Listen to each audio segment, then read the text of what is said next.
Corazon Cojuangco Aquino. Corazon Cojuangco Aquino. Do solemnly swear. Do solemnly swear. Sa isang proklamasyon sa Club Filipino, nanumpa si Cory Aquino bilang presidente. Taos puso ako nagpapasalamat sa inyo lahat, sa inyong tangkilig sa akin sa loob ng 20 taon at ngayon ika-21 taon. Sa Malacañang, nanumpa rin si Marcos sa harap ng kanyang mga loyalista. Pero huli na ang lahat.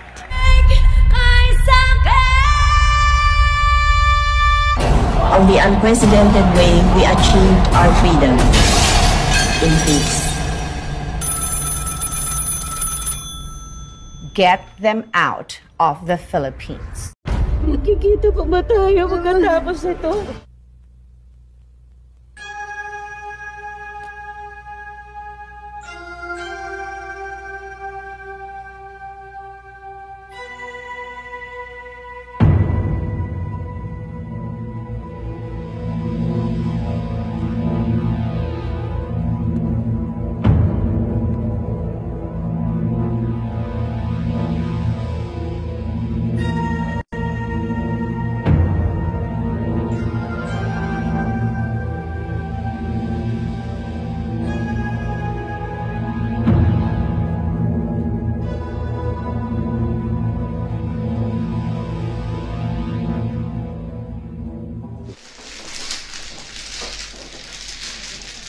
Ano na? Hindi na ako tumodas-todas. Eh, kasi naman, tayo ka ng tayo eh. Totoo yan. Maswerte talaga ang nakaupo.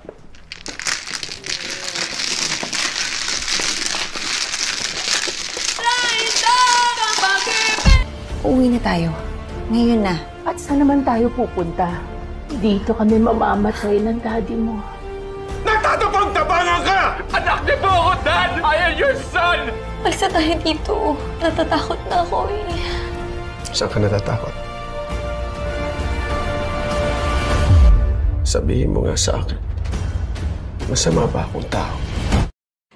Di ba tayo nasanay? 7 assassination attempts. 1 dosenang kudeta. Anong pinagkaiba nito?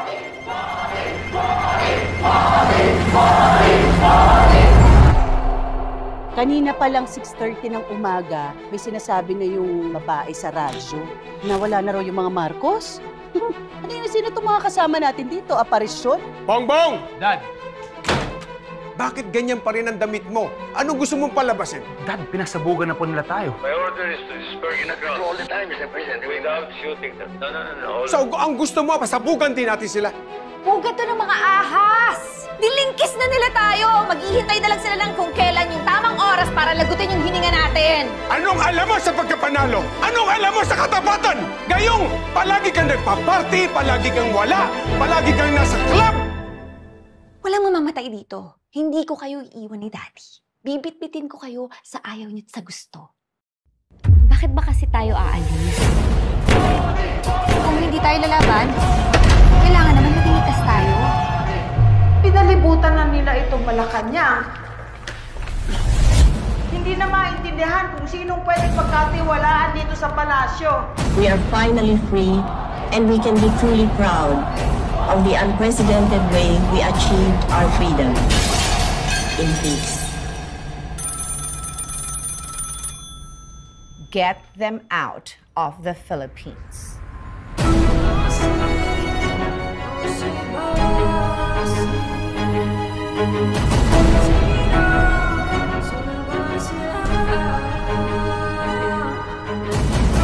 Hindi na tayo makakabalik. Makakabalik tayo. Makakabalik tayo. Yes, that is quite clear. In spite of any result of any constitutional convention, I have no intention of running for a third term. Don't you think that 2 terms is enough for any man?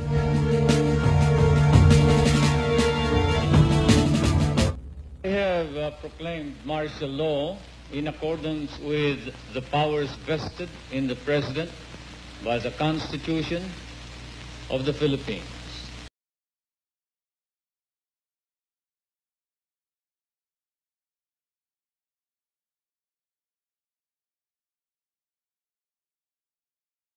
21, 1971. Lugar, Plaza Miranda, sa harap ng simbahan ng Quiapo sa downtown ng Maynila. Sa makasaysayang Plaza Miranda, karaniwan nagtitipon ng mga aktivista at politiko. Panahon iyon ng kampanya para sa eleksyon ng mga senador. 2 partido politikal ang naglalaban. Ang mga nasyonalista ang nasa poder. Ang partido ng administrasyon, ang partido ni Marcos. Ang mga liberal ang nasa oposisyon. Sa rally ng Partido Liberal sa Plaza Miranda,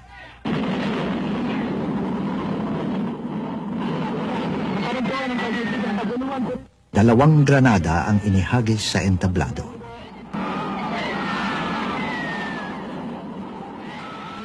Sa pagsabog ng granada, halos 100 karaniwang mamamayan ng nasugatan. Sugatan din ng mga lider ng Partido Liberal. Isa na rito si Senador Jovito Salonga. Mahigit sa 100 piraso ng shrapnel hanggang ngayon ay nasa loob ng aking katawan. Makikita ninyo itong epekto sa mga kamay ko. Ito'y nalaglag na eh.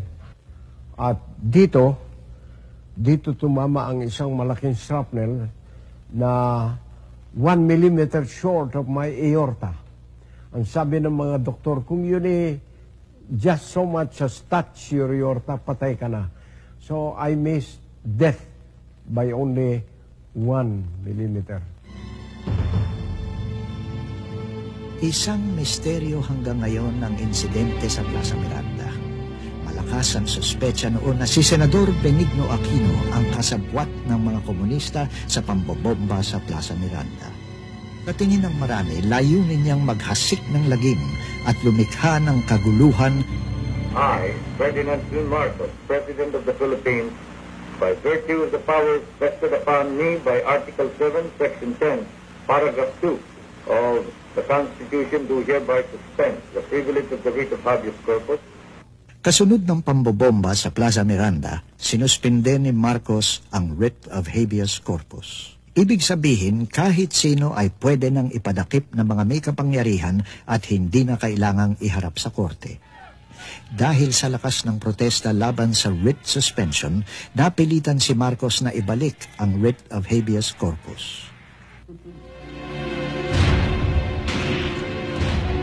Nang sumunod na taon, nagkasunod-sunod ang pambobomba. Nasugatan ng ilang mamimili sa Joe's Department Store, pero walang nasaktan sa iba pang pambobomba. Parang ang layunin lamang ay manakot sa halip na pumatay. August 26, 1971, members of the New People's Army raided a tactical command post in Isabela, destroying 2 AFP helicopters. Bukod kay Senador Aquino, ang pangunahing pinagbibintangan ni Marcos sa nangyari sa Plaza Miranda ay ang Communist Party of the Philippines o CPP na pinamumunuan ni Jose Maria Sison. Isinilang ang CPP noong 1968 sa araw pagkatapos ng Pasko. Pagkaraan ng 3 buwan, itinatag nito ang isang armadong grupo, ang New People's Army o NPA. Kabilang sa mga nagbuo ng NPA ang ilang dating HUK, mga miyembro ng Hukbong Mapagpalaya ng Pilipinas, isang grupo ng mga armadong rebelde na nakabase sa Central Luzon. Isa sa mga rebeldeng ito si Bernabe Buscaino, lalong kilala sa bansag na Commander Dante. Sa kalaunan, pati ang kalikasan ay tila nagbigay kay Marcos ng dahilan para ideklara ang emergency rule. Noong Hulyo at Agosto 1972, isang napakalakas na bagyo ang lumikha ng baha sa Central Luzon at sumira sa mga palayan doon. Napilitan ng gobyerno na umangkat ng halos 250,000 tonelada ng bigas mula sa ibang bansa. Tumaas ng todo-todo ang presyo ng bilihin. Muli, naglabasan sa kalsada ang mga estudyante para iprotesta ang pagtaas ng mga presyo. Narito ang ating konstitusyon, ang saligan ng ating mga pag-asa. Samantala, namumuo ang iba pang klaseng kaguluhan sa Constitutional Convention o CONCON. Inihalal ang konkon para palitan ng 1935 Constitution na ginawa pa noong panahong ang Pilipinas ay isang kolonya ng Estados Unidos. This was the great desire of our forebears, their one vision, their one dream, the dream of freedom. And today, at last, sa kalaunan, naaprubahan ng transitory provisions. Nahikayat pumirma ang mga delegado dahil makikinabang din sila sa bisa ng mga probisyong iyon. Arriving by helicopter at Camp Pino, Tarlac, Secretary of National Defense Juan Ponce Enrile was met by the top brass of Task Force Lawin and the Army. September 22, 1972. Lumabas sa radyo at telebisyon ng balitang inambos ang kotse ni kalihim Juan Ponce Enrile. Ang insidenteng ito ay isa sa mga binanggit na dahilan sa pagdedeklara ng martial law. Noong gabing iyon, nang pauwi na si Enrile, tinadtad ng bala ang kanyang sasakyan habang dumaraan sa Wakwak Subdivision, Mandaluyong. Sinabi ni Enrile na nakaligtas siya dahil ang sinakyan niya ng gabing iyon ay ang kotse ng kanyang mga bodyguard. I have proclaimed martial law in accordance with the powers vested in the President by the Constitution of the Philippines. I assure you that I am utilizing this power for the proclamation of martial law vested in me by the Constitution for one purpose alone, and that is to save the Republic and reform our society. A 23 ng Setyembre 1972, nang malaman ng bayan na nagsimula na ang panahon ng martial law. Pero a 21 ang opisyal na petsang nakasulat sa Proclamation 1081. Now, the limit has been reached, for we are against the wall. We must now defend the Republic of the Philippines with this stronger power granted by the Constitution. To those guilty of treason, insurrection, rebellion, it may pose a grave danger. But to the ordinary citizenry, to almost all of you, whose primary concern is merely to be left alone, to pursue your lawful activities, this is the guarantee of that freedom that you seek. All that I do and we in government must do is for the Republic and for you. Of troops. Programs of Marcos were more faithful to the goals of our Constitution. Napakatahimik, napakalinis ng kalye. Everyone was behaved. Nung sinabi ni Marcos, sa ikahulad ng bayang disiplina, kailangan pinagtatawanan ko yan ng martial. Pero ngayon sinasabi ko, tama nga.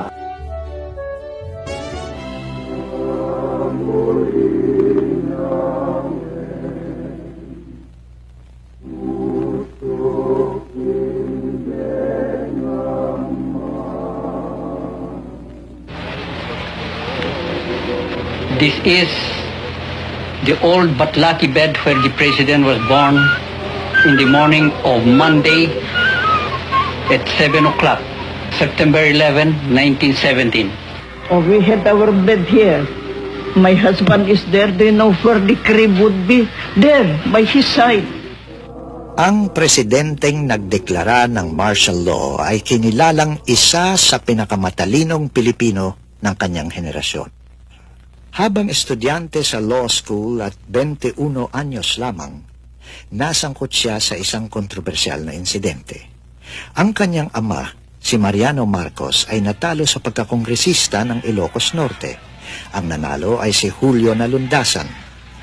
Isang gabi pagkatapos ng eleksyon, habang nagsisipilyo sa bintana ng kanyang bahay, si Nalundasan ay binaril at napatay. Ang pangunahing pinaghinalaan, ang sharpshooter na si Ferdinand Edralin Marcos. Sa husgado, napatunayan siyang nagkasala at hinatulan siya ng 17 taon sa bilangguan. Nag-review siya para sa bar habang nakakulong at naging top-notcher sa kabila ng lahat. Sa Korte Suprema, siya mismo ang dumipensa sa kanyang sarili. Ang hukom ng Korte Suprema na duminig sa kaso ni Marcos ay si Jose Laurel Sr. na naging presidente ng puppet na republikang itinatag ng mga Hapones noong ikalawang digmaang pandaigdig. Pinawalang sala niya si Marcos. Para kay Marcos, isang malaking tagumpay ang kasong nalundasan. Sa panahon ng giyera,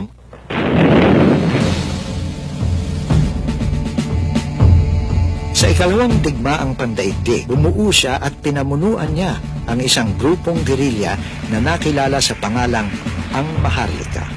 Humigit kumulang sa 30 medalya ang kanyang kabayanihan. Kabilang Congressional Medal of Honor, ang pinakamataas na karangalang iginagawad ng gobyernong Amerikano sa sundalo. He was a defender of Bataan. He was an officer in one of the intelligence units of the Filipino group in Bataan. 4 na taon pagkaraan ng gera, nahalal siya bilang kongresista ng Ilocos Norte. Ang pwestong napanalunan ni Julio Naloldasan may 1 dekada na ang nakaraan. 3 term nanungkulan si Marcos bilang kongresista ng Ilocos Norte. Pagkatapos, nahalal siyang senador at lumabas na top-notcher. Di nagtagal, naging Pangulo siya ng Senado, isang pwestong ginagawang tuntungan ng mga nangangarap na maging presidente ng Pilipinas. Kongresista siya noong makilala niya si Imelda Romualdez.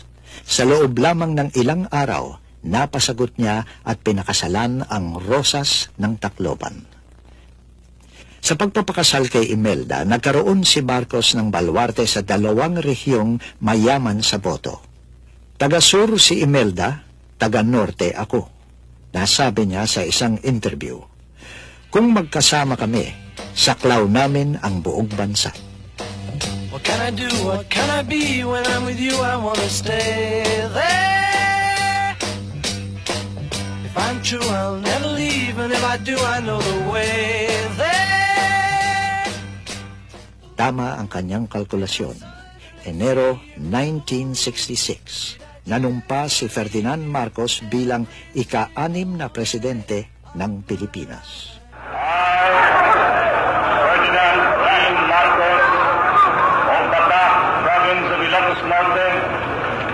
Having been elected and proclaimed as President of the Philippines, do hereby solemnly swear that I will faithfully and conscientiously fulfill the duties of President of the Philippines. Hard to get you into my life.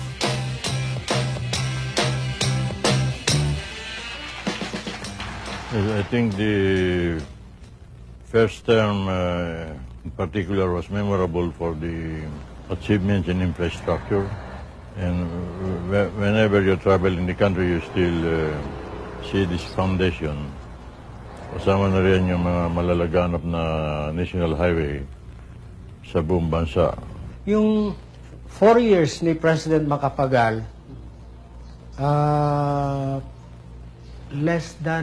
I think less than 50. Kung magkamali ako, sabihin ko, less than 500 classrooms were built. In the first 2 years of Marcos, 17,000 classrooms.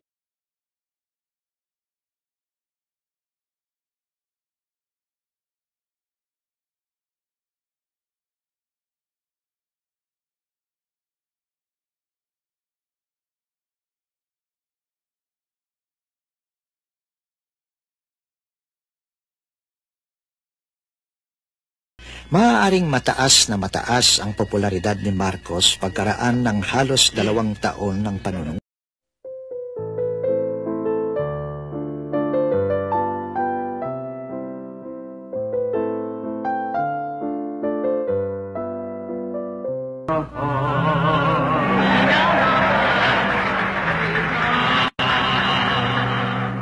Pag-ibig ko'y hindi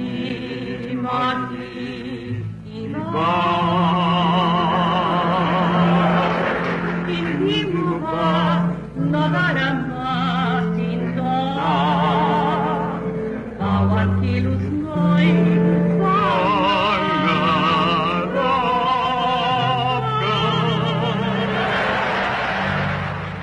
I must tell you a secret. First Lady and I pledged to ourselves, we will not sing, we will not find any joy, and we won't be happy. That was after the proclamation of martial law, until there is hope for the country attaining its dreams. Now that we have sung tonight, it must be because of the fact that the country will soon realize the dreams that our people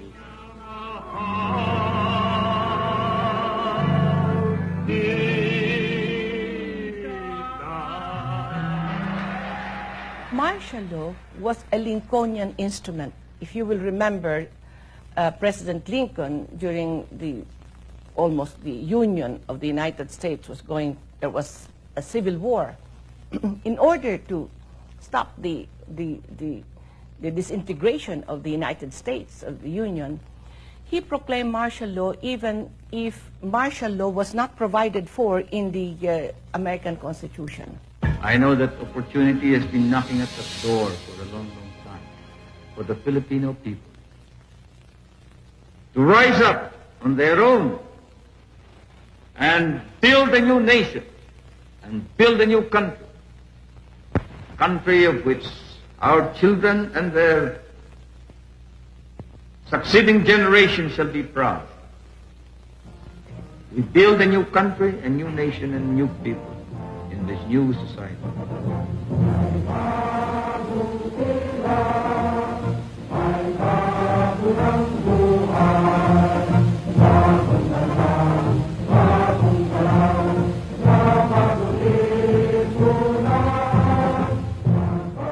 New Society.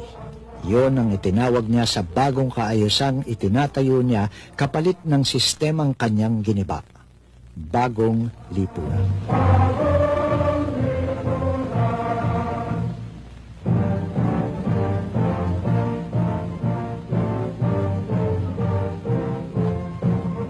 Sa puri-puri ang mga unang ginawa niya para mailatag ang pundasyon ng pinapangarap niyang bagong lipunan.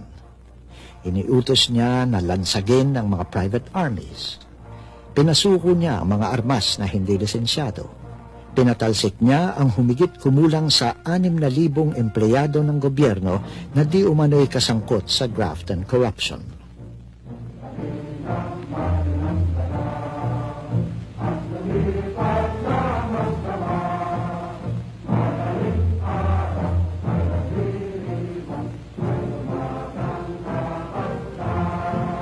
Isang nagngangalang Lim Seng ang ginawang halimbawa para ipakitang seryoso ang bagong lipunan sa kampanya laban sa kasamaan.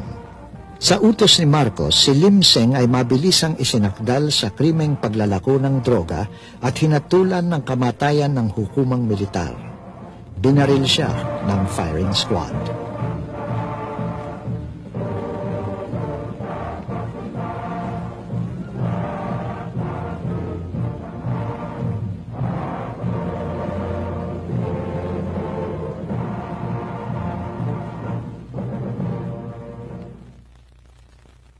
Estudyante pa lamang siya sa universidad, ay sumulat na si Marcos ng thesis tungkol sa authoritarian governments. Ngayon na isinakatuparan na niya ang kanyang thesis, ang filosofiya ng tinawag niyang constitutional authoritarianism. Muling pinulong ni Marcos ang Constitutional Convention. Mabilis nilang tinapos ang saligang batas at pagkatapos ay isinumite ito kay Marcos sa Malacañang. Nagtakda ang rehimen ng plebisito para ratipikahin ang bagong saligang batas. Palibhas ay abogado, mabusisi si Marcos pagdating sa legalidad. Sa 14 na taon ng kanyang rehimeng militar, naglabas siya ng humigit kumulang sa 3,000 letters of instruction at presidential decrees. Bukod sa legalidad, may isa pang bagay na tiniyak si Marcos: ang suporta at tulong ng Amerika. May katibayan na bago niya idineklara ang martial law, kumonsulta muna siya kay Presidente Richard Nixon ng Estados Unidos. Hindi siya pinigilan nito. When Marcos proclaimed martial law, it was practically even the West, America, practically begged that martial law be proclaimed. We love your adherence to democratic principle and to the democratic processes.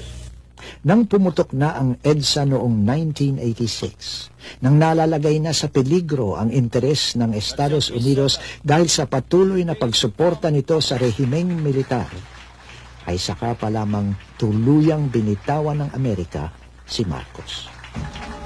Wala kaming human rights violation dito sa Pilipinas.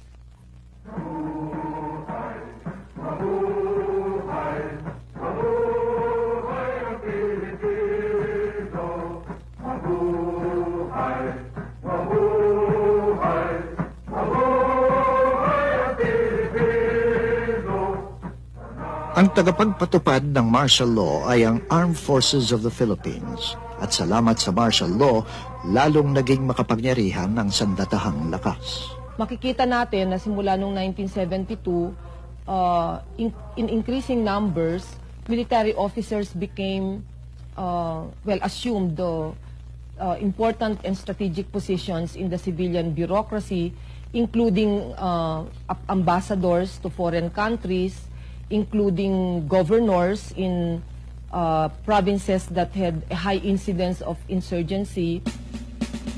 Lumaki ng husto ang puwersa ng AFP at lumobo ang budget nito.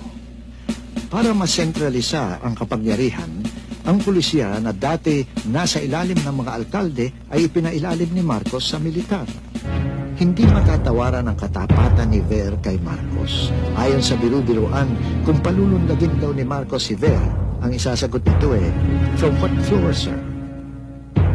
3 ahensya ang pinamunuan ni Ver: ang Presidential Guard Battalion, ang Intelligence Service of the AFP o ISAF, at ang National Intelligence and Security Authority o NISA.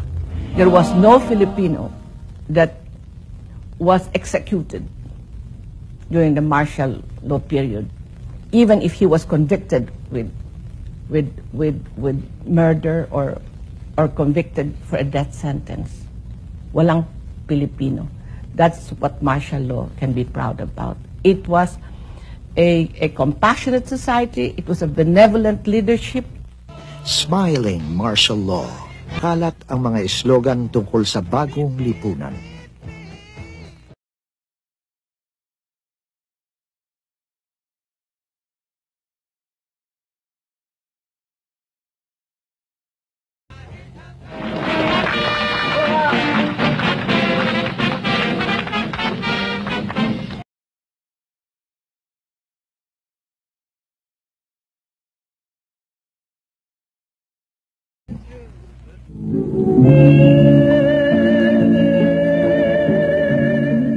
Mrs. Marcos can be so charming, you know.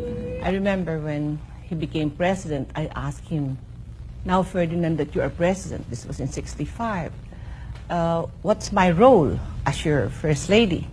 And he said, you as first lady and mother of the country, he said, while I, Ferdinand, the father, build the house, you make it a home. And so I had to reflect, what makes a home? Love. What is love when made real? Si Imelda Romualdez Marcos ay tinawag na secret weapon ni Marcos nang tumakbo ito sa pagkapresidente. Sa panahon ng martial law, tinawag siyang Iron Butterfly, sapagkat ipinagsama niya sa kanyang katauhan ang ganda ng paru-paro at ang tigas ng asero. Dati, kontento na si Imelda sa pagiging butihing may bahay. When the Dobby Beams affair happened, she then took it upon herself to prove her worth. That, you know, she was someone to contend with. Ikaw ang Miss Universe ng buhay ko.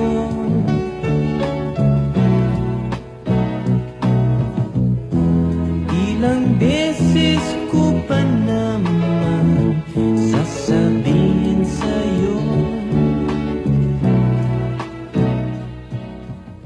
Si Imelda ay naging gobernador ng Metro Manila at Minister of Human Settlements. Pumirma siya ng mga kasunduan sa China, Union Soviet, Roma, Yugoslavia at Libya.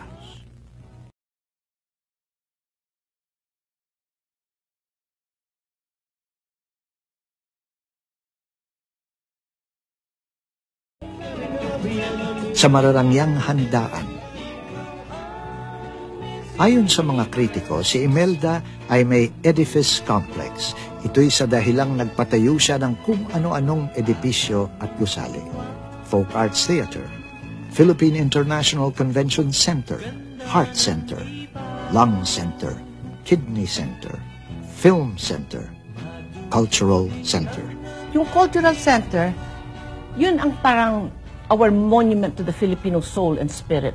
Doon natin ilalagay lahat ang kagandahan na that we have upheld, the beautiful and the good and the right that we have upheld and the true that we have upheld as a people through the centuries.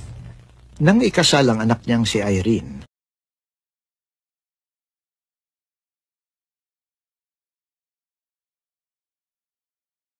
ilang buwan pagkatapos ng kasal, nawasak ang simbahan sa isang lindol. Isang paboritong proyekto ni Imelda ay ang Film Center. Minadali ito para magamit sa Manila International Film Festival o MIFF. Gumuho ang 2 palapag habang ginagawa ang Film Center. 200 katao ang tinatayang namatay sa insidente. Natabunan ng simentong madaling matuyo. Masyadong ulan, basa pa yung semento sa tuktok. Nag-collapse yung ceiling at merong nabaon na ilang tao doon. Pero hindi totoo na meron kaming iniwan na patay doon. Yan naman Diyos ang may alam. Miski natin hukayin piece by piece, stone by stone dyan, ni isang buto ng tao wala dyan na iwan. Totoo yan. I will never do that.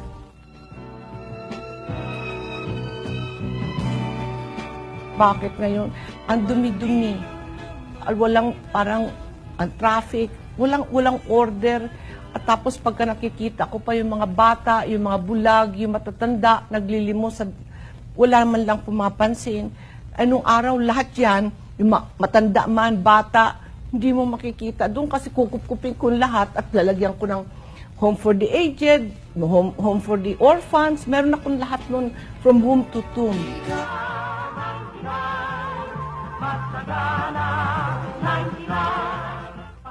Sa kanyang ikalawang presidential decree sa ilalim ng batas militar, ipinahayag ni Marcos na ang buong Pilipinas ay isa ng land reform area. Ipamamahagi ang lupa sa mga magsasaka. I, Ferdinand E. Marcos, President of the Republic of the Philippines, do hereby decree and order henceforth, from this day on, October 21st, 1972, the emancipation of tenant farmers of the Philippines.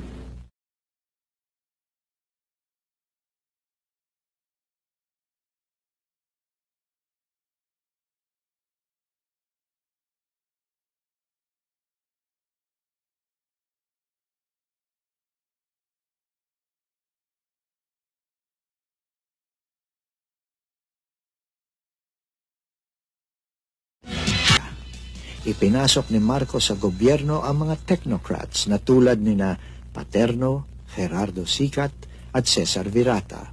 Ang mga ito ay mga profesional na manager na kilalang hindi namumulitika o balitang hindi nangungurakot. Lumago ang tubo ng mga pangunahing korporasyon. Tumaas ang gross national product at nagkaroon ang Pilipinas sa kauna-unahang beses ng balance of payment surplus dahil sa di inaasahang pagtaas ng presyo ng mga produktong pang-export. Pangunahin na ang asukal at niyog. I would say 1972 to 1976. I think that these were the best years of the Marcos administration. Pero hindi nagtagal ang oras ng ligaya ng mga negosyante. Nang pumutok ang giyera sa Middle East, tumaas ang presyo ng langis at bumagsak ang export earnings ng Pilipinas.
Lumakas ang puwersa ng Communist Party of the Philippines at New People's Army, lalo na sa kanayunan. Sa unang taon ng martial law, itinatag ang National Democratic Front, isang makakaliwang alyansa na nagtataguyod ng sandatahang pakikibaka. Sa kalakasan ng CPP, NPA, NDF, tinatayang umabot sa mahigit 20,000 ang armadong kasapian nito. Sa hanay ng Muslim secessionist movement, itinatag ang Moro National Liberation Front at sa kalaunan ang Moro Islamic Liberation Front. Ang mga grupong ito ay sinuportahan at inarmasan ng mga mayayamang bansang Muslim sa Middle East. Naging madugong larangan ang Mindanao. Gising na, gising na, gising na.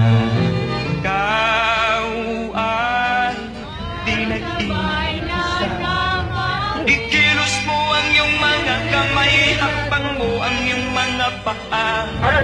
O Luz Minilda, gumising ka na, huwag mong sira ang iyong mundo. Gising na, gising na, gising na. Kumilos din ang mga makabayang politiko. Noong 1978, dahil sa tulak ng administrasyon ni Presidente Jimmy Carter ng Estados Unidos, napilitan si Marcos na idaos ang matagal nang nabibimbing eleksyon para sa interim batasang pambansa. Ako si Chris Aquino. Ako'y 7 taong gulang na. Ngunit halos 6 na taong punang hindi nakakapiling ang tatay ko si Ninoy Aquino. Sana'y tulungan po ninyo ako para makapiling ko naman ng mami ko, ng mga kapatid ko, at lalong-lalo na para makapaglingkod na rin sa inyo. Mula sa bilangguan, inilunsad ni Ninoy Aquino ang kanyang kandidatura. Hinayaan siyang kumandidato pero hindi siya pinayagang kumampanya. Binigyan lang siya ng isang pagkakataong magsalita sa telebisyon. We stand up, hindi ka pa nakakatayo denied ng motion mo siyempre mga general yan pag nagalit si Apo sa kanila, diretirado na sila. But sir, wouldn't you think that by making a statement such as that, you're really questioning the integrity of all these men? No, it is the circumstance, Ronnie. Kamukha mo, empleyado ka ng NNPC, maataking pa si Marcos? Ba, hindi pwede. No. Na nga I will not attack the president. I have no quarrel with him. Na nga because you are also in the NNPC. Ang partido ng rehimen ng kilusang bagong lipunan ay nagharap ng tiket na pinangungunahan ni Imelda Marcos. Sa pamumuno ni Ninoy Aquino, ang oposisyon ay nagbuo ng isang alyansa, ang Lakas ng Bayan o Laban. Ang radikalisasyon ng mga tradisyonal na politiko at ng mga aktivistang moderato. Behind the series of terrorist bombings and the bombing incidents in Metro Manila. 1981, may bagong presidente ang Estados Unidos, si Ronald Reagan.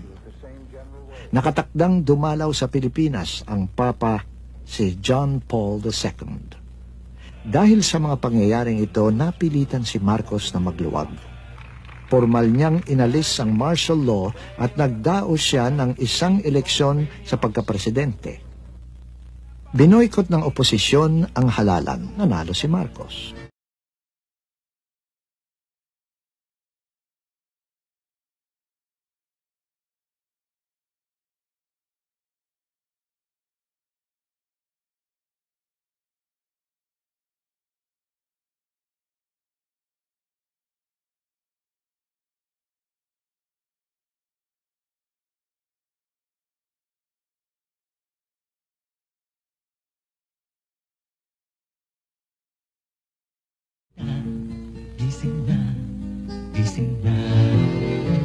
Sa panahong ito, naninirahan na sa Estados Unidos si Ninoy Aquino at ang kanyang pamilya. 1979. Kailangang operahan si Ninoy para sa sakit sa puso. I told them, where can I have my operation? Dito lang po, sa heart center. And that's the heart center of Imelda Marcos.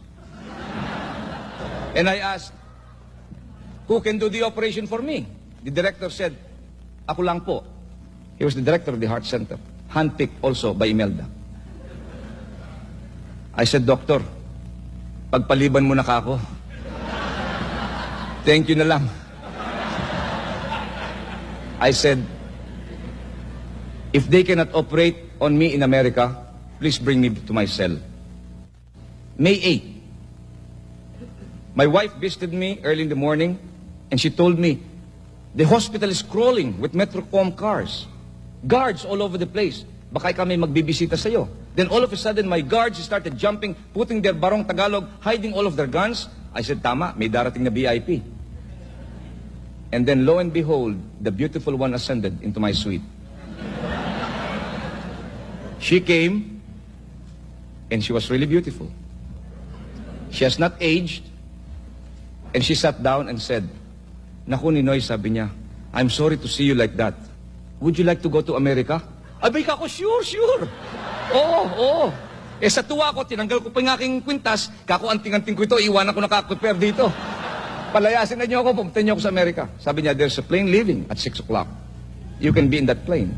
Ang kanyang pag-uwi, kinansela ang kanyang pasaporte at winarningan siya na may mga magtatangkang pumatay sa kanya kung sakaling umuwi siya. Nung nagkita kami ni Ninoy, sabi ko, Ninoy, ang sabi ni Presidente, okay na okay daw. In fact, matagal ka nang hinihintay niya eh. Ilang taon na yun, nagtataka siya, ba't hindi ka pa umuwi? Sabi ko, sabi ni Presidente Marcos, okay na okay, pwede kang umuwi. Ngunit, sabihin mo sa amin kung kailan ka uwi. It is to help secure you sapagkat alam ninyo, ang iba dito, ang isip A, ikaw is CIA, ang iba naman NPA, sino ka ba? Eh siyempre yung NPA nagsiselo sa CIA, ang CIA naman magsiselo sa NPA. Kaya, for your security, you inform us. Noong panahong iyon, malubha na ang sakit ni Marcos. Meron siyang lupus erythematosus, isang sakit na posibleng makamatay. President Marcos at that time, August 21, was not only sick, he was dying because there was a rejection of his kidney transplant on August 7. He was dying. And so sabi niya, tawagin mo si General Ver, who was there, and he said, ask if Ninoy is arriving. Ang sabi naman ni General Ver, I don't think so, sir, kasi matagal na yung balita, wala naman dumadating. At saka hindi naman tayo ni-inform. Nakagawa si Ninoy ng paraan para sa kanyang pagbabalik. Nakakuha siya ng peking pasaporte sa pangalang Marcial Bonifacio. At dumaan muna siya sa ibang bansa para lituhin ng sino bang sumusubaybay sa kanya. You have to be very ready with your hand camera because this action can become very fast. In a matter of 3-4 minutes, it could be all over, you know. And I may not be able to talk to you again after this.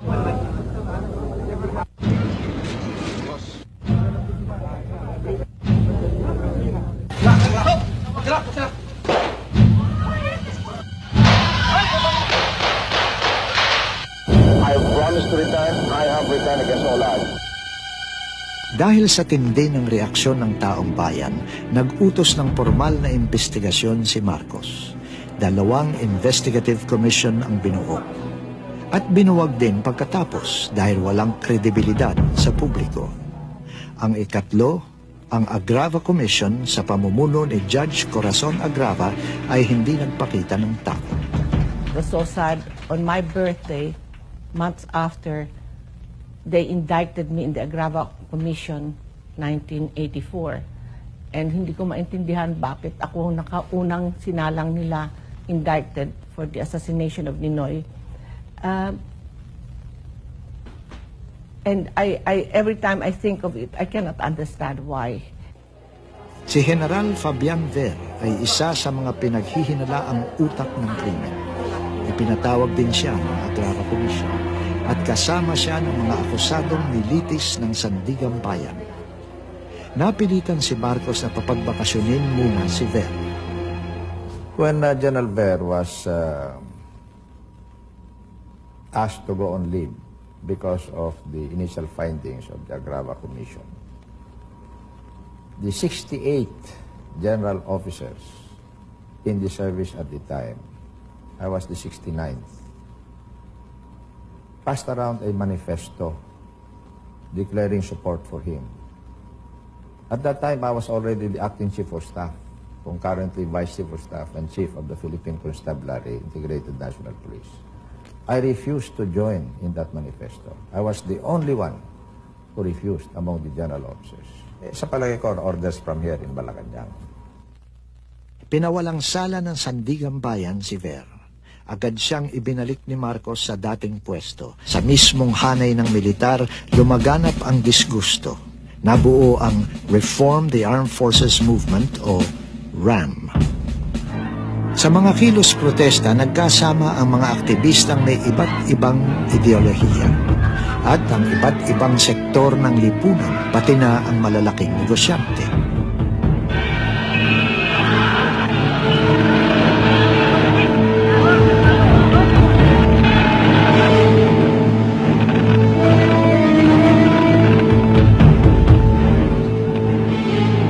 Lumakas din ang tinatawag na alternative press, mga periodiko at magazine palaban at walang takot tulad ng Malaya at Mr. and Miss Special Edition. Minaliit ng rehimen ng mga ito at binansagang Mosquito Press. Nabalisa ang Estados Unidos sa lumalalang kalagayan ng bansa, lalo na sa mabilis na pag-unlad ng impluensya at saklaw ng CPP, NPA, NDF. The Americans realized that eventually they had to do away with Marcos because they had their bases here. And they did not want their bases to be isolated. And they did not want the CPP-NPA to get stronger and stronger.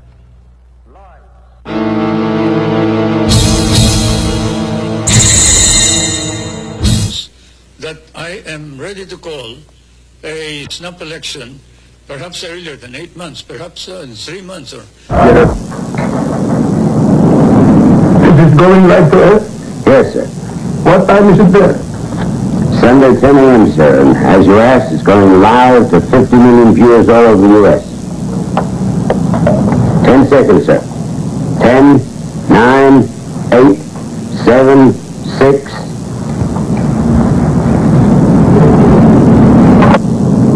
Mr. President, welcome. Thank you. Mr. President, I'm going to be fairly direct. Be as direct as you like. There is a widespread perception over here that you had Ninoy Aquino killed. That's stupid. Why would I kill Ninoy? He was no threat. He would never have won an election against me. Let's talk about elections for a second, Mr. President. There's a feeling that your presidency is no longer legitimate, that as a result of the Aquino assassination, your mandate is gone. Nonsense. My mandate is as strong as ever. Would you be willing to test that mandate by holding an early election? In answer, I announced that I'm willing to hold a snap election, probably in 3 months or even less. You're serious? I'm ready, I'm ready, I'm ready. There have been allegations that you have conducted massive voting fraud in the past, Mr. President. Will you allow observers in to oversee the elections to make certain that they're fair? You are all invited. I have spent 2 years building up an effective political machine, and you're trying to tell me I shouldn't run because Cory might? What kind of nonsense is that? Dory, I admire Cory. I can say that to her face. I admire her enormously. But she has absolutely no political experience. And she hasn't even decided if she wants to run. Dory, what we are all trying to tell you is that no matter what happens, there must be only one candidate against Marcos. If we split the position, we're lost.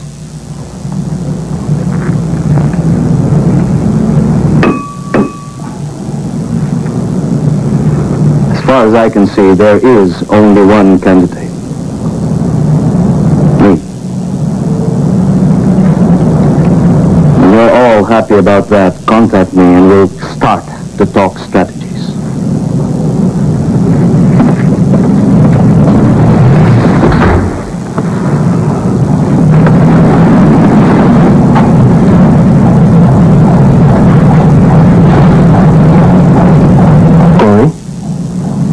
We have collected the million signatures for you. You have to decide. Wherefore, considering the evidentiary fact as found in the record, the court finds you innocent of the crime charged. Accordingly, they incur neither criminal nor civil liability. The release of the accused who are under the custody of the commanding officer is hereby ordered.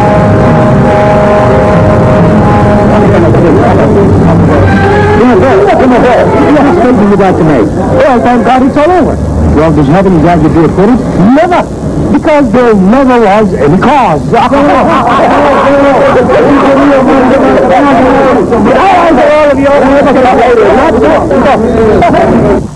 General Fabian C. Ver was all smiles today when he handed a copy of his acquittal to President Marcos at Malacañang Palace.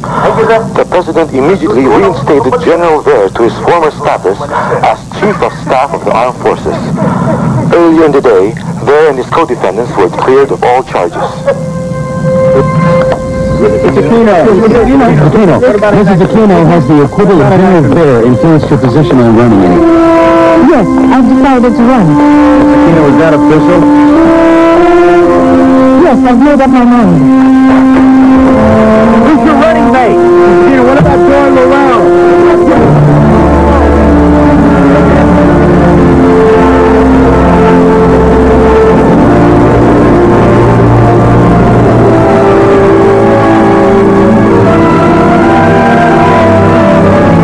If they want to stop me, they're going to have to kill me.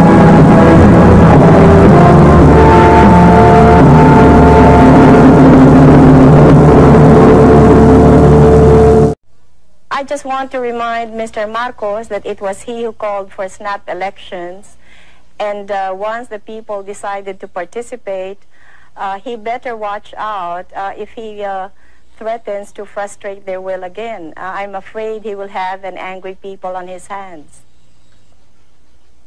Mrs. Aquino, you keep making what sometimes sound like veiled threats and sometimes not so veiled. What do you mean he'd better watch out? Well, all along I have asked the people, you know, not to engage in any violence, and so far they have listened to me. And if you may recall, just after my husband was assassinated, I did go on radio in our country, and I asked the people, you know, to observe peaceful means and not to resort to violence, and they did obey me. But this time, they have a greater stake in this. It's not just Cory Aquino, but the future of our children and our children's children. So if they think that they have been cheated out of an election, I'm afraid they might not listen to me anymore if I still insist on going about this peacefully. Well, let me put it to you this way. You are running for president of the Philippines. You are putting yourself forward as the leader of your nation. And now, if I understand what you're telling me correctly, you're saying if the election doesn't go the right way, you may not be able to control even your own followers. That doesn't speak very well for your ability to be able to run the country. Well, Ted, the people who are with me now are so convinced that I will win. And if Marcos resorts to terrorism or to gross cheating, then the people who have supported me may finally think that the electoral process is just not advisable anymore. Are you raising the specter, the possibility of something approaching even civil war? No, not civil war, as long as I can manage it. In fact, I have said that if Mr. Marcos cheats me out of this election, then I will call for daily demonstrations. However, if these daily demonstrations will still not get us the desired results, then I am afraid that the people might not listen to me anymore. Mr. President, I don't remember any election in recent Filipino history, in fact, even in not-so-recent Filipino history, where the loser did not claim that there were technical and other reasons of foul. So, and perhaps you remember one, but I don't. I think you're right. Filipinos are not known to be good losers. They're always sour grapes losers, and they never concede. But in this particular matter, Ted, I am so certain of victory that these declarations of my opponent that there will be a civil war in this country indicate how desperate they are. I certainly am concerned about your attitude that you feel that there would be cheating if I win, and there would be no cheating if she wins. No, I think it's the other way around. I realize it is a hypothetical question, but in every election, someone has to win, someone has to lose, and I wonder if you would address the hypothetical question, though. If you lose, will you stand down? I have never thought of it, but certainly if there is no question which nullifies the results of the election, as I said, I will perform my duty as president in accordance with law. Your claims and the claims of your supporters that you are so highly decorated are fabricated claims. I don't think that that is the story. It's a story about my guerrilla group. It's not about the medals. Even here, when a case of libel was filed, the publisher here did not question those medals. It's only you, Americans, who question it. I am not going to degrade myself by talking about those medals. If the American government wants them back, they can have them back. It's a good thing that we did not burn them. It's a good thing that we did not burn them at the end of the war, when you refused to give us our back salaries and refused to recognize all of us, and we were not entitled to education benefits, we were not entitled to medical benefits. But I was one of those who stopped our people from turning communist, especially the veterans, because we did not fight for communism, we fought for freedom. Now I wonder whether we also fought for the Americans and the American flag, to which we had sworn when MacArthur inducted us into the USAFE. I have no regrets, however, about having fought in Bataan. I have no regrets about fighting beside American soldiers. I have no regrets about fighting under American officers. And probably if our country were ever to be attacked again, I would do the same thing. But I would certainly raise some questions about the conduct of the American government in relation to the veterans of the last war. I am certainly very disappointed. Mr. President, the question is not raised about the courage of Filipinos who fought against the Japanese during the Second World War. But the question, as you know, and you know this is not something I'm making up, you have seen those newspaper articles yourself and you have seen some of the documents, suggests that the guerrilla group that you claim to have led, in fact, either did not exist at all or was just a tiny group that played no major role. Then why is it recognized by the intelligence officer of General MacArthur in a paper which is certified too by the head of the archives of the United States? Now look, I don't want to talk about this anymore. If you do, I'm going to walk out. You've had some rather disparaging remarks to make about Mrs. Aquino, not the least of them being that, in effect, she has experience as a housewife, but little else. Do you think she has gained in stature over the last few weeks? And do you think it is possible that if she is elected, that she could serve effectively as President of the Philippines? I still believe that you need somebody who has been experienced to run our government in this time of crisis. I have nothing against her, but certainly when, say, your son is sick and he needs an operation or he needs the expertise of a good doctor, you don't pick just anybody who has honesty and sincerity in order to cure your son. In that situation where she has no experience whatsoever is something that we have to accept and admit realistically that she had the the nerve to run without any experience whatsoever, as she admitted, and it's not me who has said that she is inexperienced, it is her who said, what do I know about running a government? And as an ordinary citizen, I would cry out immediately against anybody who says that being given the presidency. But as President of the Republic, I think it's my duty to call attention to this danger. I know that you made a great deal, and it is an excellent rhetorical device of saying, yes, you are inexperienced. You are inexperienced in corruption. You are inexperienced in crime. You are inexperienced in dictatorship.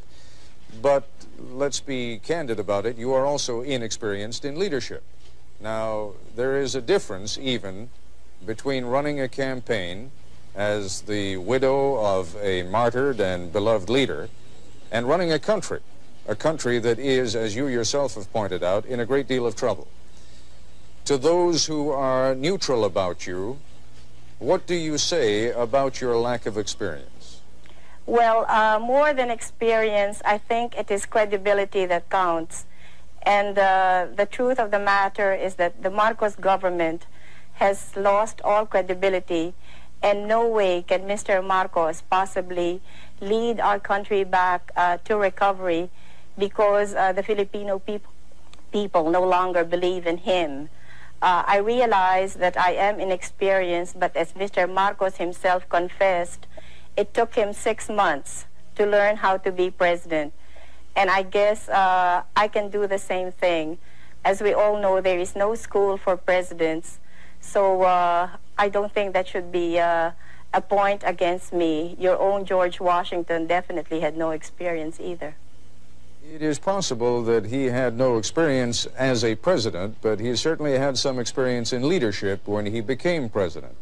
And you are trying to become now the leader of a fractured country, the leader of a country that has enormous economic problems, the leader of a country that is rife with corruption, as you yourself have said, the leader of a country that has so many problems that one wonders how even the most experienced leader would be able to take care of them. I don't mean to harp on it, but it is the central issue of the campaign against you. And what I would like you to focus on for a moment is not you simply as an alternative to President Marcos, but you on your own merits. I realize how many people may think that I am not, the perfect solution to everything, but let's just say I am the best available solution to our problem. There are a great many people within your own coalition, within your own party right now, who see you as a useful device for getting rid of President Marcos, but who may have plans of their own for then shuttling you aside and, having used you, then taking over power themselves. How would you prevent that from happening? Nobody can use me, and I showed this very clearly when I insisted that I would be the presidential candidate. I mean, if people wanted me to defeat Marcos, they would have to do it my way. And you can ask the politicians, the leading politicians in the opposition, how I was able to get all of them to agree that I would be the presidential candidate and not anybody else. Otherwise, we would have had 2 candidates instead of just 1. Again, Mrs. Aquino, the point I'm making is that I can see why they would be willing to stand aside for the immediate goal of getting President Marcos out of the way.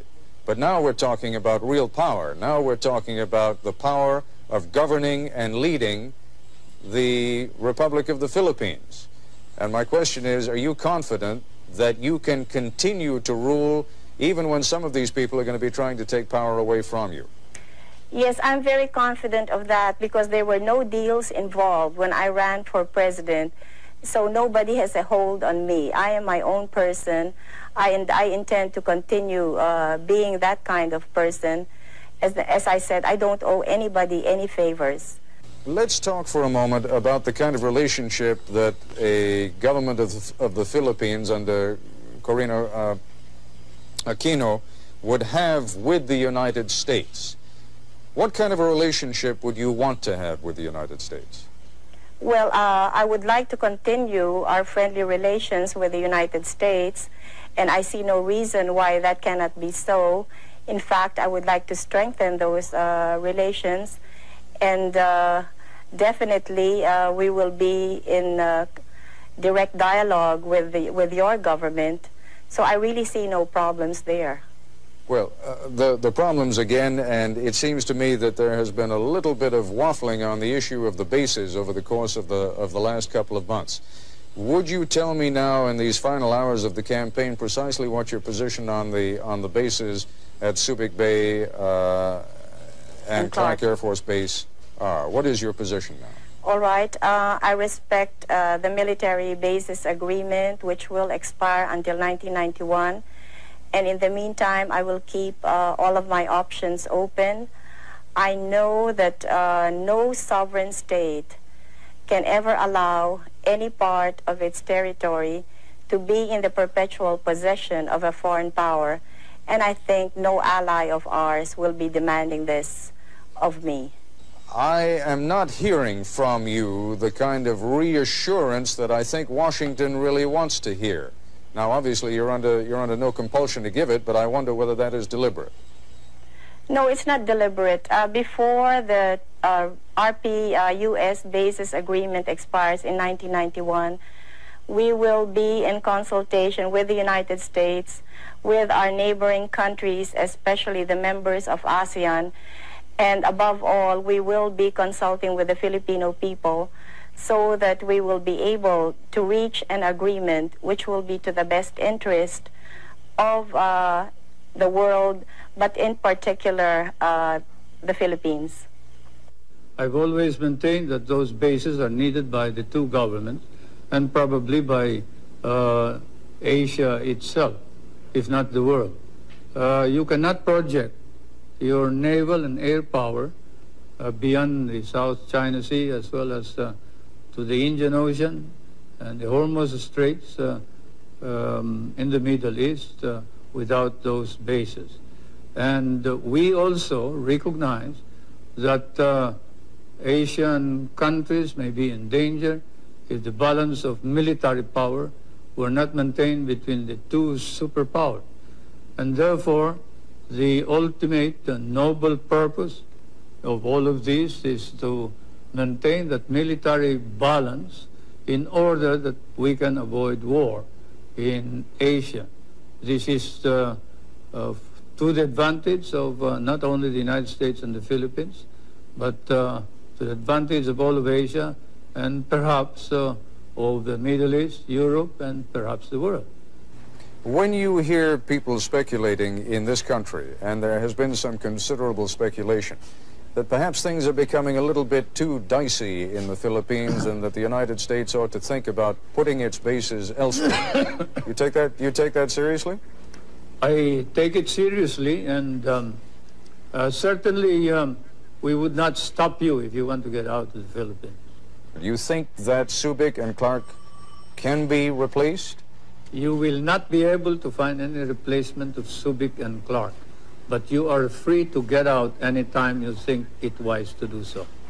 Mr. President, some would say that the gravest danger to the Philippines these days is that there is a crisis of confidence, and that what Mrs. Aquino would bring to the presidency would be a fresh breeze, and that she could get the expertise by surrounding herself with competent experts, but that what is needed is a fresh sense of trust, a sense that the corruption that is charged will be cleaned out, a sense that the cronyism that is charged will be cleaned out, a sense that the brutality that is charged against members of your armed forces and the police will be cleaned out, and that Mrs. Aquino can fulfill that role and you cannot?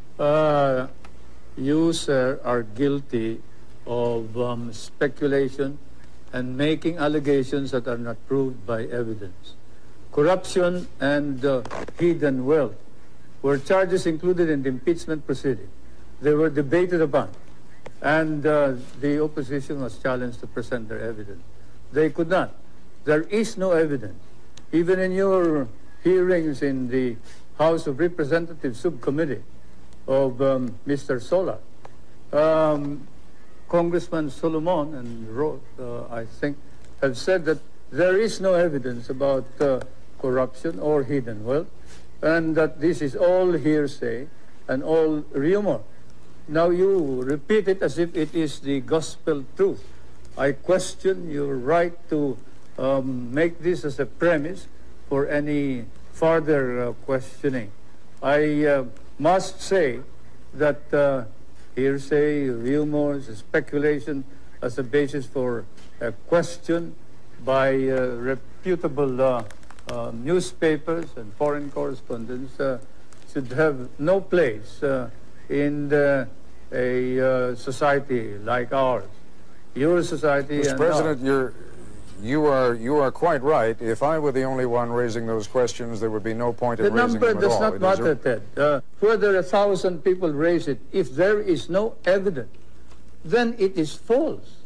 Whether it is raised by 10,000 people, if there is no evidence, then it is patently false. Numbers do not matter. It is evidence that matters. And you don't have any evidence. Mr. Solars has no evidence. The opposition has no evidence. They're just talking loud, and they're engaged in a smear campaign, and you are helping them.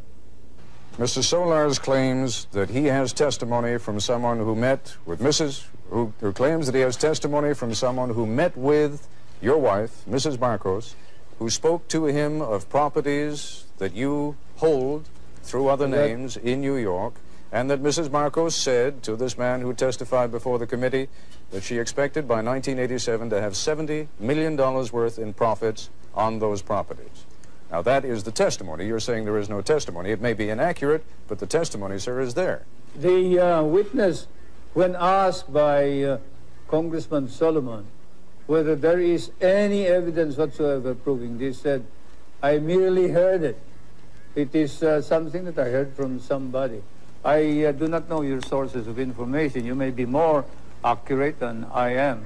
But certainly, I don't consider that evidence which ties us up to the ownership of any of these properties.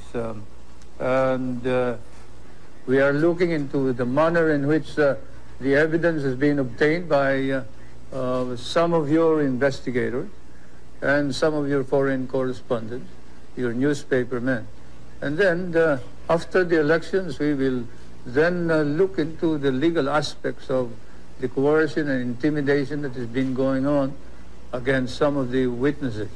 But anyway, whatever it is, I deny categorically any speculations of the corruption and hidden wealth that is being alleged, so much so that the opposition members of the Batasan, the legislature, are now facing perjury cases in our courts, and we are going to see to it that these cases will be pushed through.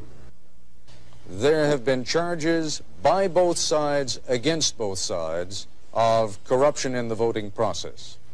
How is it going to be possible for anyone ever to be satisfied that this was an honest election, even if it were? Well, I guess as long as it is fairly honest, then we would be able to satisfy everybody. But if there are outright violations and we can see that there has been such enormous fraud, then that would be difficult to convince the Filipino people. But as I said earlier, since there are so many people personally involved in these elections, then we will see people power working to make sure that we get as clean and honest elections as possible. How much fraud, how much corruption in the process are you prepared to accept? Well, that all depends, Ted. Naturally, I cannot envision what Mr. Marcos is going to do. So I cannot say right now just what it is that I will be able to accept or what I will totally reject. There is an enormous difficulty in ever reaching a decision on how much fraud there has been. Both sides are going to claim it. We know that already. Your side's going to claim it. His side is going to claim it. How is it ever going to be possible to reach an understanding on what happened and how much fraud there was?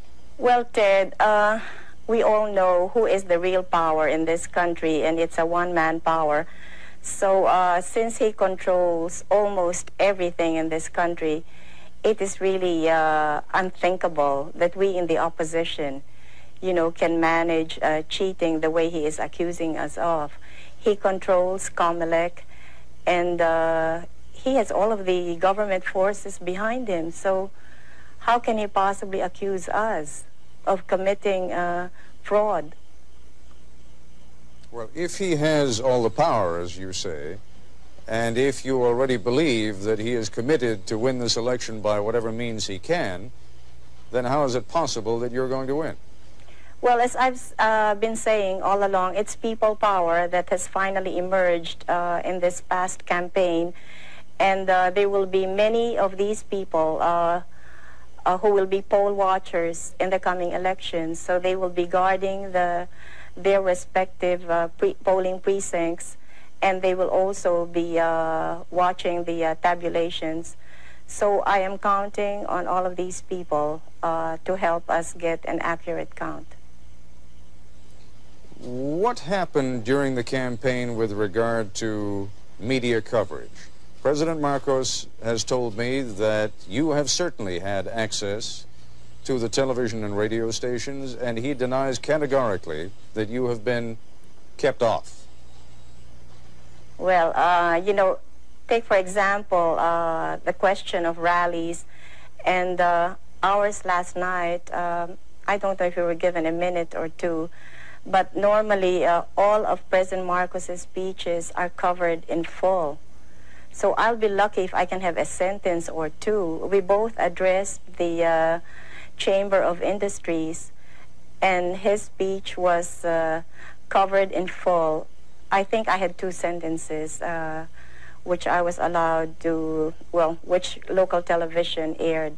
Maybe I can refer back to my husband's own funeral, where the Filipino people saw nothing of my husband's funeral, but which was viewed throughout the world. So things haven't changed much since that time. And I'm really lucky if I can get my face on television. What they are doing to me now is that they use some of my video shots and they impose it on their commercials, and then they have somebody pretending to be me and, you know, talking as if it were Cory Aquino. And there's nothing I can do about it because all of media is, well, all of television is under the control of Mr. Marcos. I will say that the coming polls are critically linked to the struggle for democracy in our country.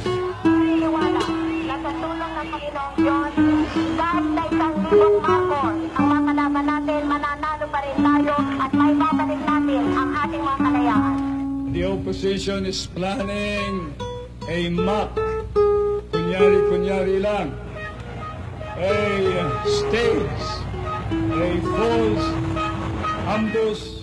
I cannot believe that people running for such high office can go to the extent of staging a false ambush and a false kidnapping. I admit that I have no experience in cheating, stealing, lying, or assassinating political opponents. Sa snap election ng kandidato ng naghaharing partido sa pagkapresidente at vice-presidente ay sina Marcos at Arturo Tolentino. Ang itinapat ng nagkakaisang oposisyon, Cory Aquino, dating may bahay, at Salvador Laurel, pinuno ng Alyansang Unido. Saan mang magpunta sina Cory, dinumog sila ng taong bayan. Isang palatandaan na lumalawak at lumalakas ang damdamin laban sa batas militar.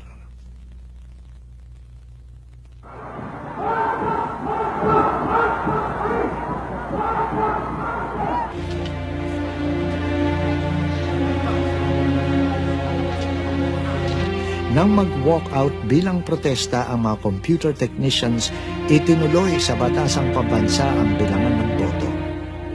Sa kabila ng pagsalungat ng mga oposisyonistang mambabatas, ipinahayag ng mayorya sa batasan ang pagwawagi ni Marcos at Tolentino. Nakita ng Reform the Armed Forces Movement ang pagkakataon para kumilos laban kay Marcos. Pero natunugan ni Marcos ang planong pagsalakay sa Malacañang at napilitan ang mga rebeldeng sundalo na manindigan sa loob ng mga kampo militar. Pero dumamay at sumaklolo sa mga rebelde ang isang di inaasahang kaalyado, ang taong bayan. People power. At a palace news conference, his top general argued with him. I understand you gave them orders to wait. I told them to wait because they are massing civilians near our troops, and we cannot keep on withdrawing. They asked us to withdraw yesterday. When I talked to Mr. Enrile, he said you talk to you, we withdraw a little. My order is to disperse We cannot withdraw all the time, Mr. President. without shooting them. No, hold on. You disperse the crowd without shooting them.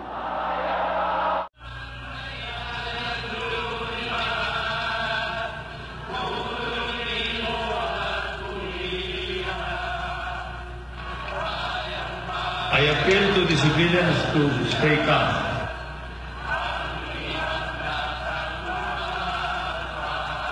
We are merely defending the people in the same way that the people are protecting us.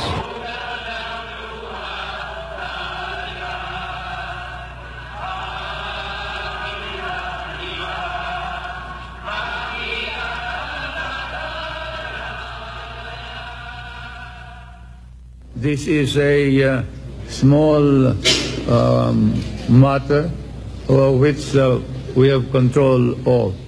Corazon Cojuangco Aquino. Corazon Cojuangco Aquino. Do solemnly swear. Do solemnly swear. Sa isang proklamasyon sa Club Filipino, nanumpa si Cory Aquino bilang presidente.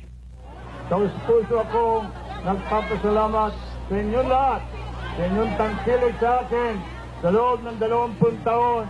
At ngayon, ika-21 taon. Sa Malacañang, nanumpa rin si Marcos sa harap ng kanyang mga loyalista. Pero huli na ang lahat.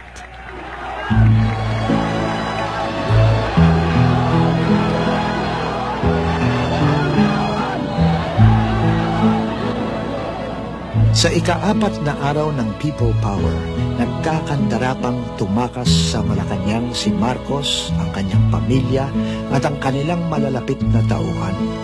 Dinala sila sa Hawaii sakay ng mga helicopter at eroplano ng Estados Unidos.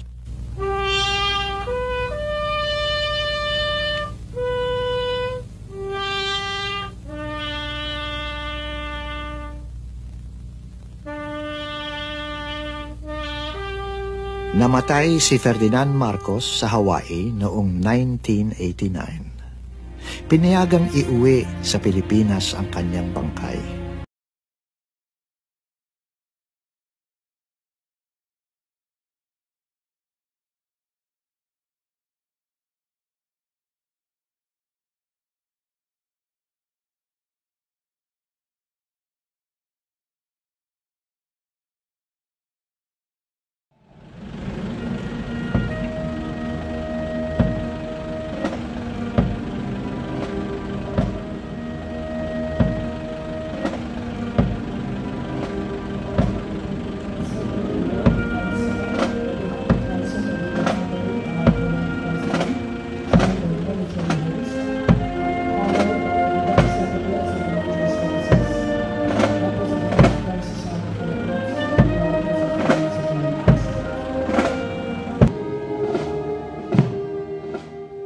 My father's fervent wish that when he came to the end of his days, that he be buried in a simple soldier's ceremony.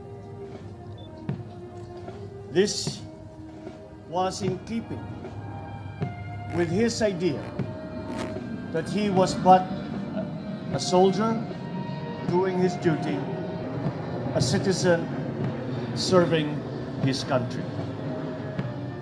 We have waited 27 years to fulfill that wish that he left us with. But we are here today, and we are able to grant him that wish. In keeping with his desires, we will keep these ceremonies simple. And it is left to the family, and I speak in their behalf, on behalf of the Marcos family, to thank all those who actually helped and made this day a reality. We thank President Rodrigo Duterte for his recognition of my father's service to the nation. We thank all the members of the Armed Forces of the Philippines who have here come to pay their last respects to their former Commander-in-Chief. We thank all the members of the Philippine National Police for the support that they have given us in these ceremonies that we are having today. And to the Filipino people for their continuing support of my father's dream of unity and progress for our country. So let today be the first day amongst many days and months and years of our continuing to work for the unity and the progress of our country. Let us be the heroes that my father asked us all to be, and finally bring the Filipino nation together, and finally bring the Filipinos to greatness. I would die 1,000 deaths and more for my motherland. Ferdinand Edralin Marcos, former President of the Republic of the Philippines, a legislator, a Secretary of National Defense, a World War II veteran, a Medal of Valor awardee, a soldier lived with such fervent duty and loyalty in serving his countrymen. Major Ferdinand Edralin Marcos was regarded as the most decorated hero of the World War II for receiving high honors and commendations, which include the Medal of Valor. Selfless service, integrity, and personal courage defined his extraordinary accomplishments as a young Filipino soldier who was subjected to torture by oppressors, fought in desolate battlefields, and conquered the Japanese invasion in the country, battles of Pesang Pass, and the infamous Death March. When the Philippines obtained independence, his undying commitment to service continued as he pursued his political career after topping the bar examination in 1939 with 98% rating, the highest record in Philippine history. Ferdinand Marcos was elected thrice as representative of Ilocos Norte from 1949 to 1959. He became the Senate President from 1963 to 1965, where he was regarded as one of the legislators who introduced the most number of significant bills. A war hero, Ferdinand Edralin Marcos later served as Secretary of National Defense in 1965.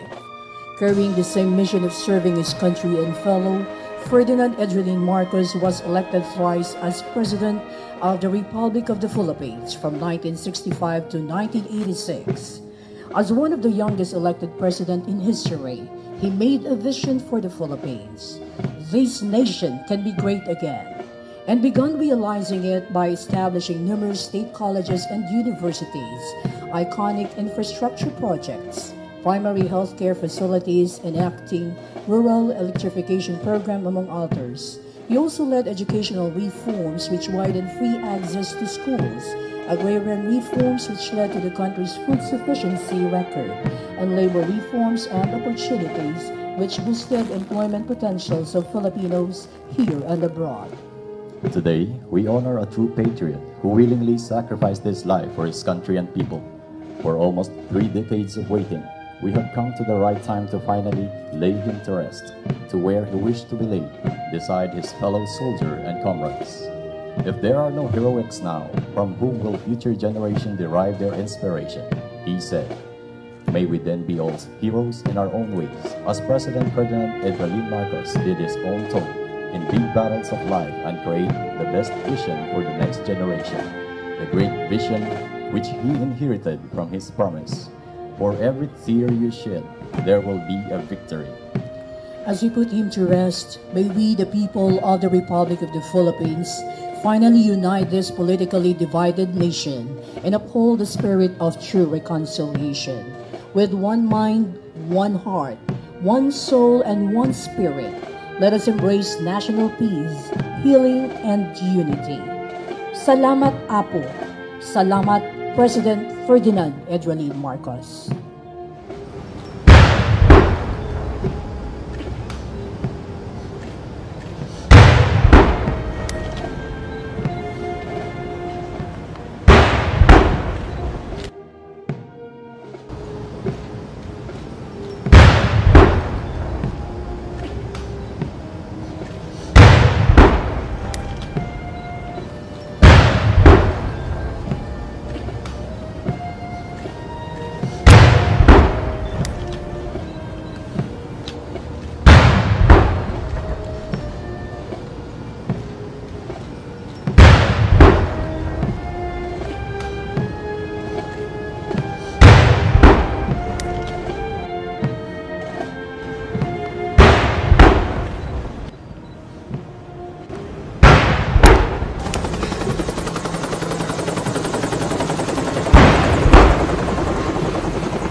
Magkikita pa ba tayo pagkatapos nito?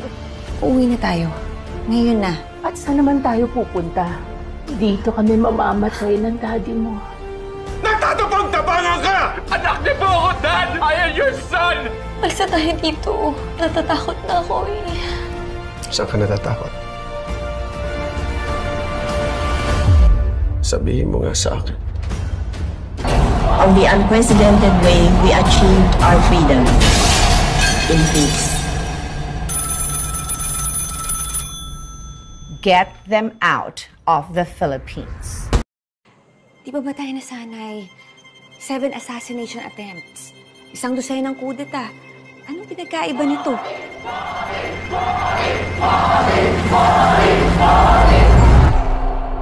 Kanina pa lang 6:30 ng umaga, may sinasabi na yung babae sa radyo na wala na raw yung mga Marcos. Sino itong mga kasama natin dito? Aparisyon?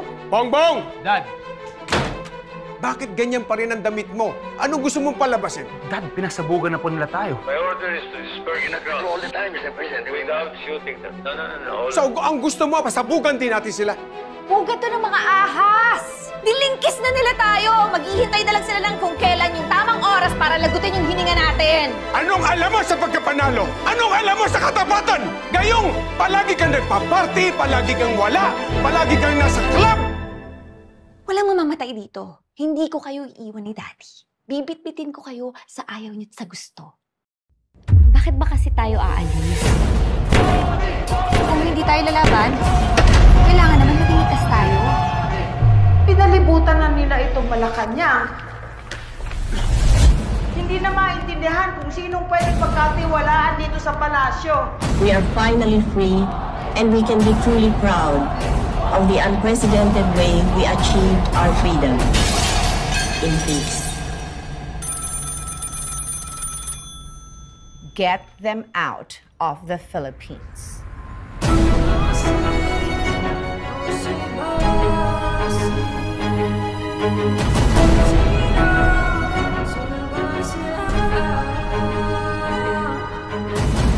Hindi na tayo makakabalik. Makakabalik tayo. Makakabalik tayo. Ano na?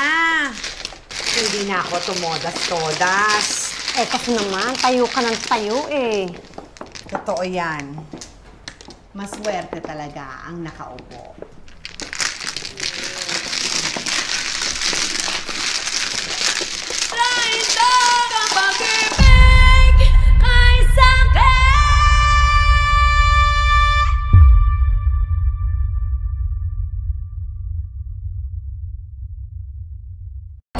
On the unprecedented way, we achieved our freedom in peace. Get them out of the Philippines.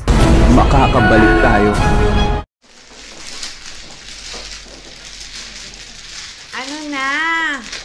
Hindi na ako tumodas-todas. Kasi naman, tayo ka ng tayo eh. Totoo yan. Maswerte talaga ang nakaupo.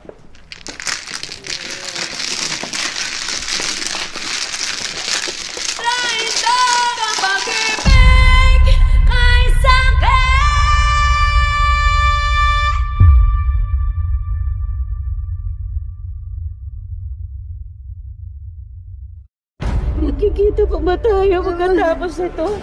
Uuwi na tayo. Ngayon na. At saan naman tayo pupunta? Dito kami mamamatay ng daddy mo. Nagtatapang-tapangan ka!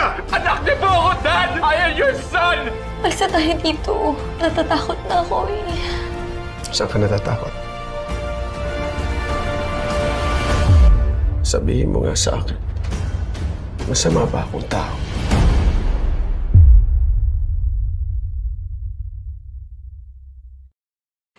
Di ba tayo nasanay? 7 assassination attempts. 1 dosenang kudeta. Anong pinagkaiba nito?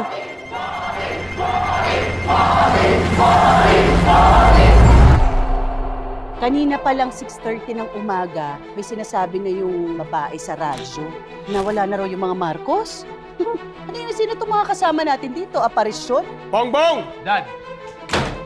Bakit ganyan pa rin ang damit mo? Anong gusto mong palabasin? Dad, pinasabugan na po nila tayo. My order is to disperse the crowd all the time, Mr. President. Without shooting them. No. So, ang gusto mo, pasabugan din natin sila. Pugad to ng mga ahas! Dilingkis na nila tayo! Maghihintay na lang sila ng kung kailan yung tamang oras para lagutin yung hininga natin! Anong alam mo sa pagkapanalo? Anong alam mo sa katapatan? Gayong palagi kang nagpa-party, palagi kang wala, palagi kang nasa club!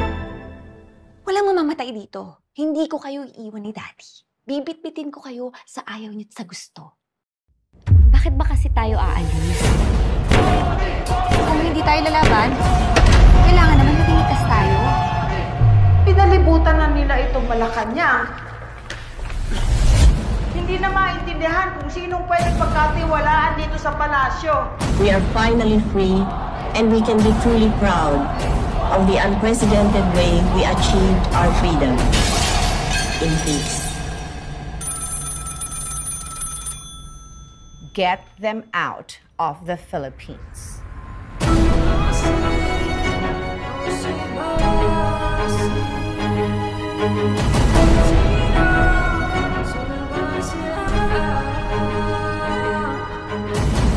Hindi na tayo makakabalik. Makakabalik tayo. Makakabalik tayo.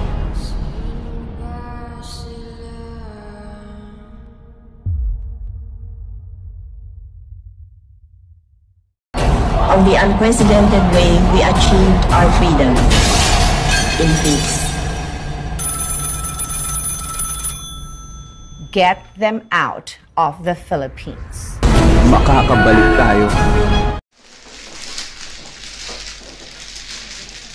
Ano na? Hindi na ako tumodas-todas. Kasi naman, tayo ka ng tayo eh. Totoo yan. Maswerte talaga ang nakaupo.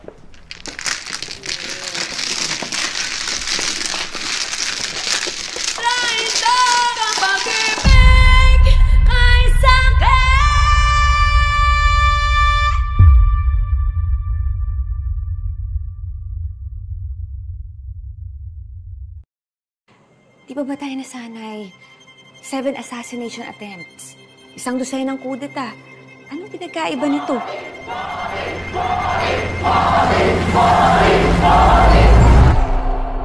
Kanina pa lang 6:30 ng umaga, may sinasabi na yung babae sa radyo na wala na raw yung mga Marcos. Sino itong mga kasama natin dito? Aparisyon? Bongbong! Dad! Bakit ganyan pa rin ang damit mo? Anong gusto mong palabasin? Dad, pinasabugan na po nila tayo. My order is to disperse in the crowd. All the time, Mr. President. Without shooting them. No. So, ang gusto mo, pasabugan din natin sila. Pugat to ng mga ahas! Dilingkis na nila tayo! Maghihintay na lang sila ng kung kailan yung tamang oras para lagutin yung hininga natin! Anong alam mo sa pagkapanalo? Anong alam mo sa katapatan? Gayong palagi kang nagpa-party, palagi kang wala, palagi kang nasa club! Walang mamamatay dito. Hindi ko kayo iiwan ni Daddy. Bibit-bitin ko kayo sa ayaw niyo't sa gusto. Bakit ba kasi tayo aalis? Kung hindi tayo lalaban, kailangan naman maging likas tayo. Pinalibutan na nila itong Malacañang. Hindi na maintindihan kung sinong pwedeng pagkatiwalaan dito sa palasyo. We are finally free and we can be truly proud of the unprecedented way we achieved our freedom in peace. Get them out of the Philippines.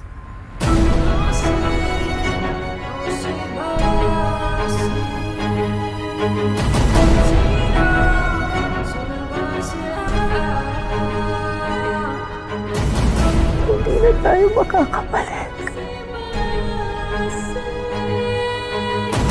Makakabalik tayo. Makakabalik tayo.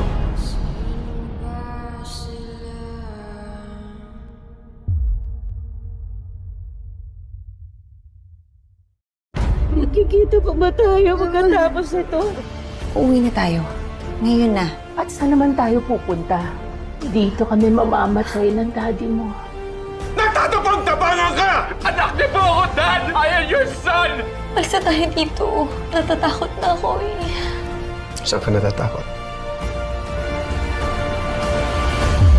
Sabihin mo nga sa akin, masama ba akong tao?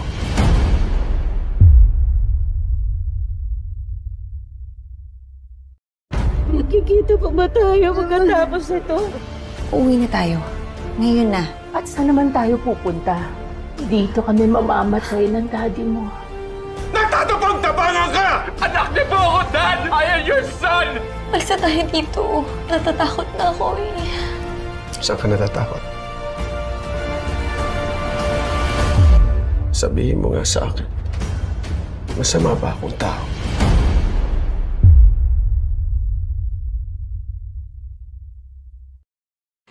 Di ba tayo nasanay? 7 assassination attempts. 1 dosenang kudeta. Anong pinagkaiba nito?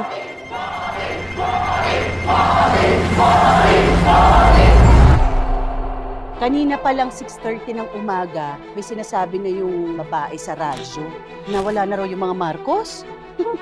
Sino itong mga kasama natin dito? Aparisyon? Bongbong! Dad! Bakit ganyan pa rin ang damit mo? Anong gusto mong palabasin? Dad, pinasabugan na po nila tayo. My order is to disperse in the crowd. All the time, Mr. President. Without shooting them. No. So, ang gusto mo, pasabugan din natin sila.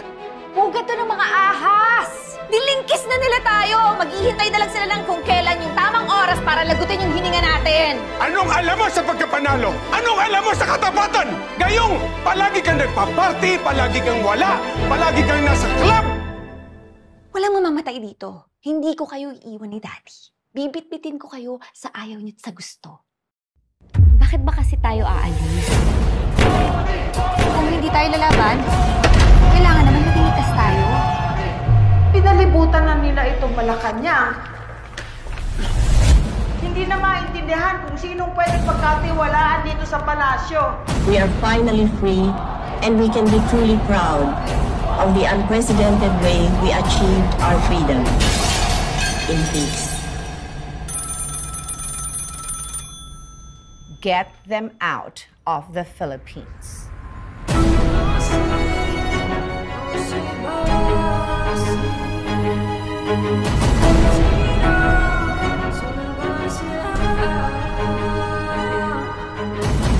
Hindi na tayo makakabalik. Makakabalik tayo. Makakabalik tayo.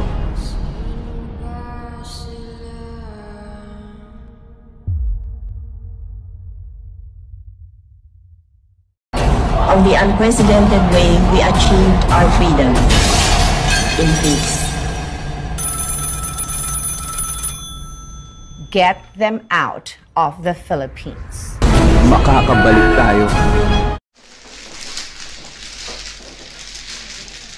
Ano na? Hindi na ako tumodas-todas. Eh, kasi naman, tayo ka ng tayo eh. Totoo yan. Maswerte talaga ang nakaupo.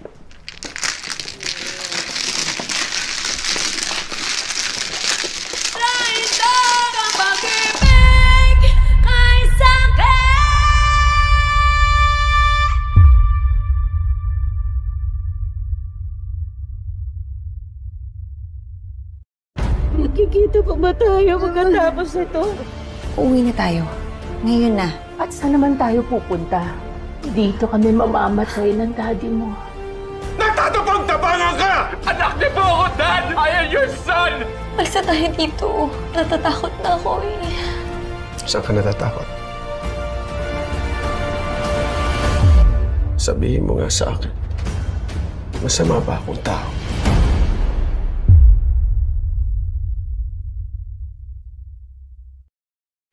Di ba tayo nasanay? 7 assassination attempts. 1 dosenang kudeta. Anong pinagkaiba nito?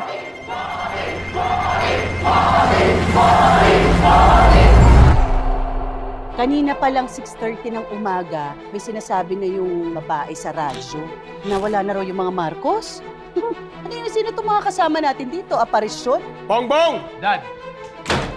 Bakit ganyan pa rin ang damit mo? Anong gusto mong palabasin? Dad, pinasabugan na po nila tayo. My order is to disperse in the crowd all the time, Mr. President, without shooting them. No. So, ang gusto mo, pasabugan din natin sila. Pugat to ng mga ahas! Dilingkis na nila tayo! Maghihintay na lang sila ng kung kailan yung tamang oras para lagutin yung hininga natin! Anong alam mo sa pagkapanalo? Anong alam mo sa katapatan? Gayong palagi kang nagpa-party, palagi kang wala, palagi kang nasa club! Walang mamamatay dito. Hindi ko kayo iiwan ni Daddy. Bibit-bitin ko kayo sa ayaw niyo't sa gusto. Bakit ba kasi tayo aalis? Kung hindi tayo lalaban, kailangan naman matingkas tayo. Pinalibutan na nila itong Malacañang. Hindi na maintindihan kung sinong pwedeng pagkatiwalaan dito sa palasyo. We are finally free and we can be truly proud of the unprecedented way we achieved our freedom in peace. Get them out of the Philippines.